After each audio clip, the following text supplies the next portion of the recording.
ஆண்டவரும் உலக இரட்சகருமாகிய விடுதலை நாயகன் இயேசு கிறிஸ்துவின் திருநாமத்தில் இந்த ரிவைவல் டிவி காலை கதிர் பார்வையாளர்கள், விசுவாசிகள் அனைவருக்கும் அன்பின் வாழ்த்துக்கள்.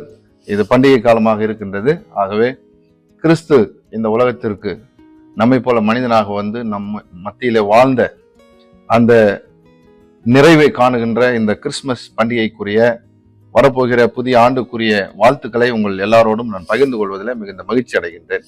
இந்த நாளிலும் கூட ஆண்டவர் நம்முடைய வாழ்வியல் தேவைகளை சந்திக்கின்றவராய் இருக்கிறார் என்பதை நாம் மத்தேயு 6ஆம் அதிகாரம் 24ஆம் வசனத்திலிருந்து 34ஆம் வசனம் வரை உள்ள பகுதியில அழகாக இயேசு கிறிஸ்து தன்னுடைய மலை பிரசங்கத்துல 2 எஜமானுக்கு ஊழியம் செய்ய முடியாது என்று சொல்லுகின்றார். திட்டவட்டமாக ஒன்றை மாத்திரம் பற்றி கொண்டு ஒன்றுக்குத்தான் நாம் திருப்பணி செய்ய வேண்டும், வேலை செய்ய வேண்டும் என்று சொல்லுகின்றார்.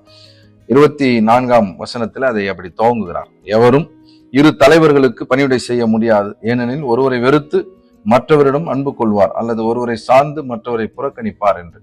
நீங்களும் உலகத்திற்கும் கடவுளுக்கும் பணி செய்ய முடியாது என்று சொல்கிறார். கீழே இருக்கிற பகுதியில் மனிதனுடைய கவலைகள், உணவுக்கான கவலை, உடைக்கான கவலை, உறைவிடத்திற்கான கவலை, இதான் மனுஷனை இந்த கவலை இதனுடைய தேவைகள் சந்திக்கப்படாத பொழுது ஒரு பயத்தையும் பதட்டத்தையும் உண்டாக்குகின்றது. கடவுளுக்குள்ளே வேரூன்றி விசுவாசத்திலே பற்றி பிடித்து வளர்வதற்கு முக்கியமான தடைகள் 2 தான். ஒன்று பயம், இன்னொன்று கவலை. இந்த பயமும் கவலையும் ஒன்றோடு ஒன்று தொடர்புடையது. பயம், கவலை, இதை நீங்க பிரிக்க முடியாது. பயம் இருந்தா கவலை இருக்கும், கவலை இருந்தா பயம் இருக்கும். அதனாலதான் இயேசு கிறிஸ்து சொல்றாரு, பயப்படாதீங்க, கவலைப்படாதீங்க. இன்னைக்கு சொல்றாரு, எண்ணத்தை உண்போம், எண்ணத்தை உடுப்போம், எண்ணத்தை குடிப்போம் என்று நீங்க பயப்படாதீங்க. ஏன்னா உங்களை படைத்த கடவுள் எல்லாவற்றையும் உங்களுக்கு கொடுப்பதற்காகவே படைத்திருக்கிறார். உங்களுக்கு எதையும் தடுக்க படைக்கவில்லை. உங்களுக்கு குறைவு என்று சொல்லி ஒன்று வராமல் பாதுகாக்க வேண்டியது கடவுளுடைய வேலை. அப்போ நம்ம என்ன செய்யறோம், பல நேரங்களிலே கடவுள் இதை கொடுக்காமல் விட்டு விடுவாரோ என்கின்ற அந்த நம்பிக்கை குறைவிலே, விசுவாச குறைவில தான் நமக்கு பயமும் கவலையும் உண்டாகிறது. கவலையும் பயமும் கடவுளிடத்திலிருந்து நம்மை பிரிக்கின்ற உலகத்தினுடைய செயல்கள். கடவுளா உலகமா என்று பார்க்கின்ற போது கடவுள் நிறைந்த நம்பிக்கைக்குரியவர். உலகம் இந்த தேவைகளை முன்னிறுத்தி, உடல் சார்ந்த தேவைகள், உள்ளம் சார்ந்த தேவைகள், இவைகளை முன்னிறுத்தி நம்மை கவலைக்குள்ளாக்கி இந்த கவலை நாளடைவில் நமக்கு பயத்தை உண்டாக்கி விடுகின்றது. அவர் சொல்ற உதாரணங்கள்லாம் பயங்கரமானது. ஆகாயத்து பறவைகளை நீங்க கவனிச்சு பாருங்க. அவைகள் எதுவுமே எதை பத்தியும் கவலைப்படுறதில்லை. ஏன்னா அந்த ஆகாயத்து பறவைகள் கடவுளை நம்பிக்கொண்டிருக்கின்றன. கடவுள் அவைகளை பிழைப்பூட்டுகிறார். அதே போல காட்டு புஷ்பங்களை சொல்றார். நீங்க உடுத்துவதற்காக கவலைப்படுகிறீர்கள், காட்டு புஷ்பங்களை பாருங்கள். அவைகளை போல உடை உடுத்த சாலமோன் கூட தன்னுடைய சர்வ மகிமையில் அப்படி உடுத்தியதில்லை என்று சொல்லுகின்றார். இந்த அளவுக்கு நம்ம நேசிக்கக்கூடிய, நம்மேல் பட்டுதலா இருக்கக்கூடிய கடவுள். இப்ப நம்ம பல நேரங்களில இந்த கடவுளா உலகமா என்று வருகின்ற பொழுது கடவுள் பேரை சொல்லிக்கொண்டே உலகத்தை சார்ந்தவர்களாக, உலகத்தை பற்றி இருக்கின்றவர்களாக இருக்கின்றோம். யோவான் 17ஆம் அதிகாரத்துல ஆண்டவராகிய இயேசு கிறிஸ்து தன்னுடைய சீடர்களுக்கு அறிவுரைகளை, அவர்களுக்கான ஜெபத்தை ஏறெடுக்கின்ற அந்த பகுதியில யோவான் 16:17 அவரு, நீங்கள் உலகத்திலே இருந்தாலும் உலகத்தார் அல்லன்னு சொல்றார். You are in the world, not of the வேர்ல்டுன்னு சொல்வார். அப்போ இந்த டிஃபரன்சியேஷன் நமக்கு தெரியணும். நம்ம உலகத்தில் தான் இருக்கிறோம், ஆனா உலகத்தார் அல்ல. இதை புரிந்து கொள்ளக்கூடிய அந்த மனநிலை நமக்கு வேண்டும். அதுதான் கடவுள் கொடுக்குற மனநிலை. இப்போ சாய்ஸ் எப்பவுமே, நம்ம கடவுள் எப்பவுமே சாய்ஸ் கொடுக்குறவர் தான், ஃபோர்ஸ் பண்றவர்ல. ரொம்ப மிகப்பெரிய ஒரு ஜனநாயகவாதி கடவுள், மிகப்பெரிய ஒரு டெமோக்ராட்டிக் காட். நீ உங்கள்கிட்ட சாய்ஸை கொடுத்து நீ என்ன செய்யணும்னு நினைக்கிற செய்யணுவார். இது நல்லதும் முன்னாடி இருக்கும், கெட்டதும் பின்னாடி இருக்கும். இந்த நல்லதா கெட்டதான்றதுல நல்லதை தீர்மானிக்க வேண்டியது நம்முடைய பொறுப்பு.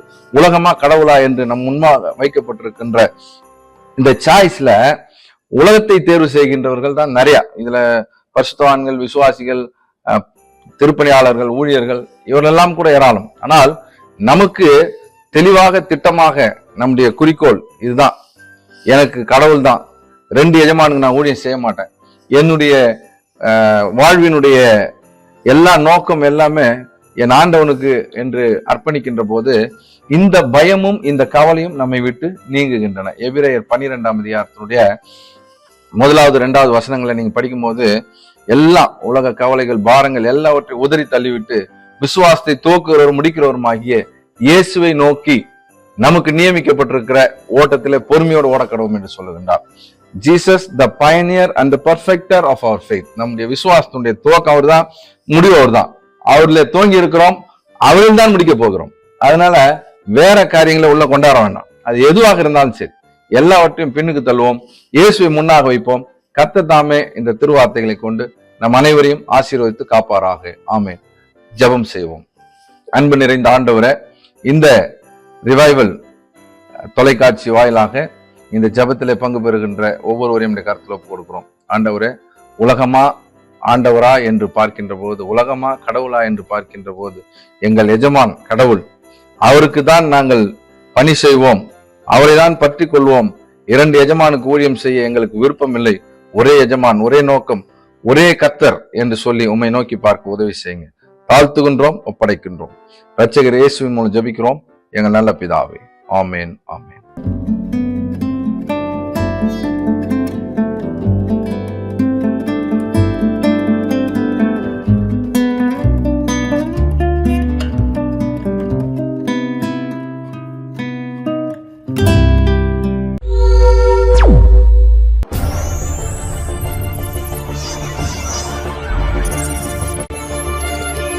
நீங்கள் பார்த்துக் கொண்டிருப்பது உங்கள் ரிவைவல் டிவி.